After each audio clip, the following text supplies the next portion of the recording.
ang mga igsoon kabantay mo karon mga igsoon nga daghan kayo nangundang daghan na kayo nangundang sa pagpangalagad sa Ginoo nga tinuod nga kining tinuod nga pagpangalagad sa Ginoo ba ngano man mo ni timailhan nga hapit na mobalik ang Ginoo, hapit na siya mobalik ano man kaya bisan pagdugay ka nangalagad na sa Ginoo bata pa ka nangalagad sa Ginoo kung dili mo tinud-an ang Ginoo mga igsoon dili gid ka malahutay o dili gyud ka malahutay ang Ginoo moabot man gud ang time nga magkapuyon ka laayon ka kung dili nato tinud-on ang Ginoo mamatay ka kung dili nato tinud-on ang Ginoo sama sa isda ba kung mabulag na siya sa tubig mamatay na siya o maupod ang tao kung mabulag sa tubig sa Bible, sa Biblia sa pulong sa Ginoo mamatay pod ang tao o malaglag kay maabot ang time nga kapuyon siya di ta maudot-dot sa Ginoo maabot ang time nga kapuyon ta di na kita ganahan mo simba di na kita ganahan mo basa sa pulong sa Ginoo kung ang pulong sa Ginoo atong ibulag mao nga kanunay ta nga mobasa sa pulong sa Ginoo magampo sa Ginoo mudot-dot ta sa Ginoo kay kung patay na ka sa pagpakasala ang imong kinabuhi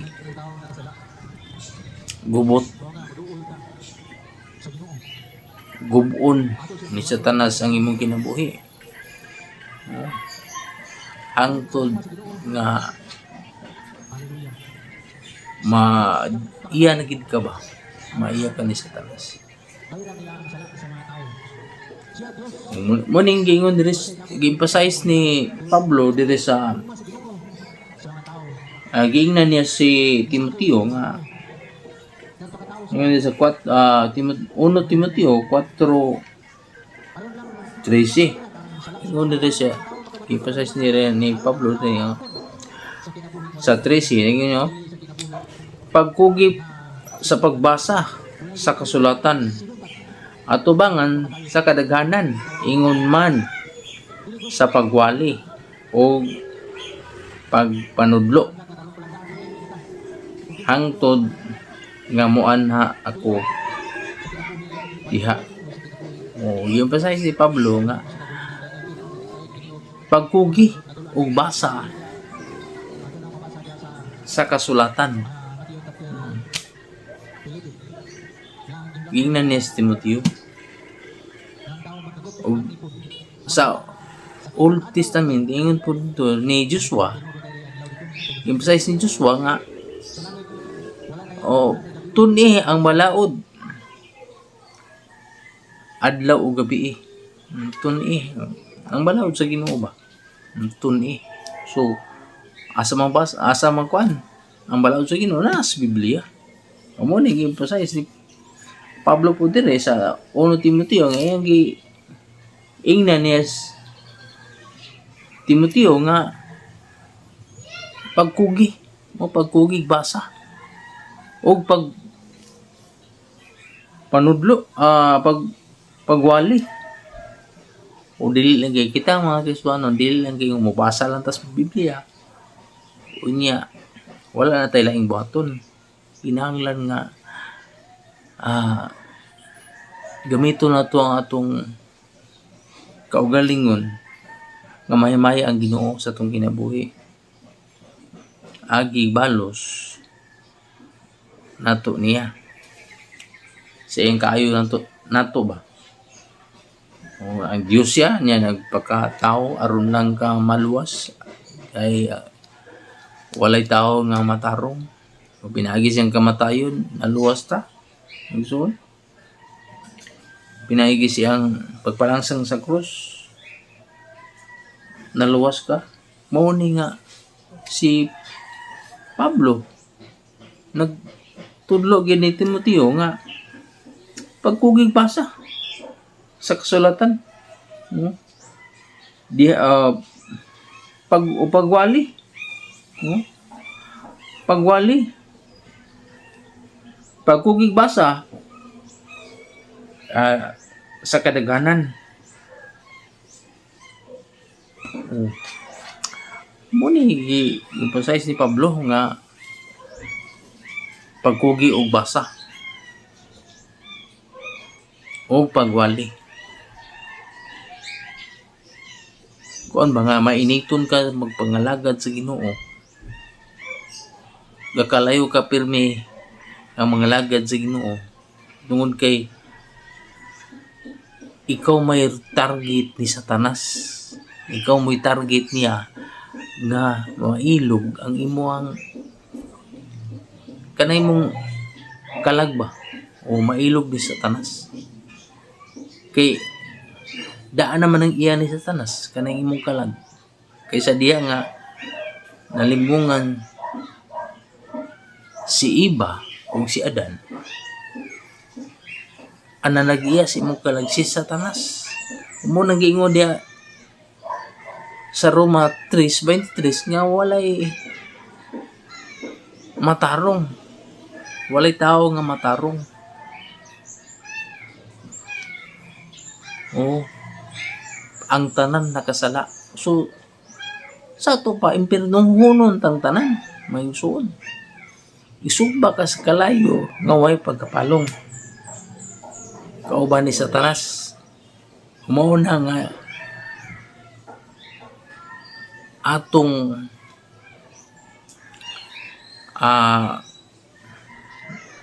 dag-on si Satanas pinagis mga pag-ampo o dili ka kuan kay kita may target niya nga mailog tagbalik nga nakuha na tas Ginoo, niduo lang ka sa Ginoo unya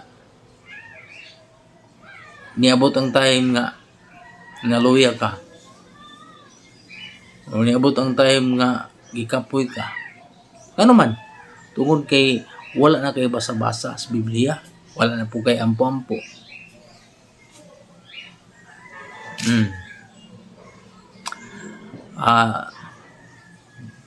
Diri sa balay, basta mga nay okasyon sa una nga dili pa ko iya sa Ginoo, bungga gid ang inom o jaka. Pero nainig kuan ba? Nainig-ingon nga ni ani dire, ingon nga sa una ko no daghan ang inom. Karon ko no daghan ang ampo. O ana gina siya. Kay kinahanglan kung iya na kas Ginoo, ayaw nagbalik sa imong daan nga kinabuhi. Kay sure ko nga mas lala pa ka sa unang panahon na ikaw magsasala. Gihinluan na gud ka sa Ginoo. Hinlo na ka. Gibalaan na ka sa Ginoo. Ingon ka nga makasasala man ka sa unang panahon. Dautan kay kag kinabuhi sa unang panahon. Nag-ingon ang Isaias 1:18, bisang pag-unsa ka dagtong pula ang imong sala, kaya nang paputiun sa Ginoo. Ang isuod. Kaya nang paputiun sa Ginoo. Hallelujah. Ngunay nindot kay kaya ang paputiun sa Ginoo. Bisan pag grabe ka kaya makasasala. Okay, walay sala nga dili mapasaylo sa Ginoo, pinagi sa imong pagdawat sa Ginoong Hesus. Pinagi siyang dugo, pinagi siyang kamatayon sa krus. Sa diyang imo siyang gidawat. Mao nga muni ato ang kuanon, pero muni itong unaon ba nga angay tang mo balos sa Ginoo. Pero dili na to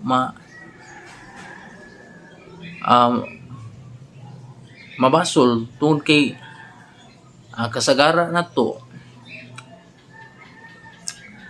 target sa kaaway. Pag itis ka, kung madala ka sa kaaway, mo ito itong ang si Satanas ito so kasaka sa langit. Ingon ang Ginoo nga asa magagikan sa kalibutan. Dito ko sa imo ang alagad nga si Job. Anak gitis niya si Job. Hindi nga balikaso na gikan madugay. Ana. Ako nang kuan siya, sige ikaw bala. Ayaw lagpatya. Gitis si Job. Tanang kasakit na ani tanan. Wala na kay ning atong kasakit nga nangkon. Si Job grabing kasakit. Mga hayop nangamatay, yang mga kabtangan nawala, anak nangawala, asawa, ibiyansi sa asawa, siya lang isa nabilin. Ug ang iyang mga barkada. Moray na iunong niya. Hallelujah. Wala ni atong giantos. Ingon dire ni kuan sa Pilipos 3, Philippians 3:14, ingon niya nga, emphasize ni Pablo yapon nga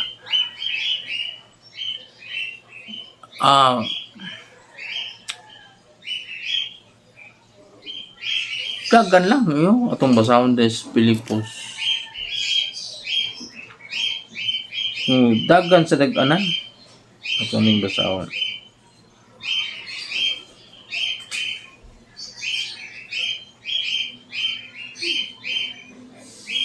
Philippians nero 3 chapter 3 verse 14. Besides ni Pablo din na ingon niya nero chapter 3 verse 14.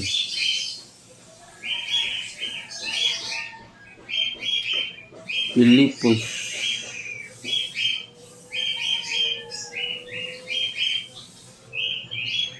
14. Nila. Busa nagdagan ako diretso gayon sa dag-anan aron mangkon ko ang ganti sa pagkatinawag sa Dios pinaagi kang Kristo Jesus ngadto sa kinabuhing walay katapusan. So may isuon klaro kay dili nga kinabuhing walay katapusan. Gi-emphasize ni Pablo nga dunay kinabuhing walay katapusan na ato lang ibaylo nga atong naangkon nga kinabuhi nga walay katapusan nga sa diha nga nasayod kas kamatuoran nya ibaylo lang nimo nga ang imong naangkon nga kinabuhi nga walay katapusan. May suon atong ipsintro ato ang una-una mga mata diya ni Kristo Jesus aron nga maangkon nato ang ganti nga kinabuhing walay katapusan. O dagan sintro lang gyud sa daganan. O kung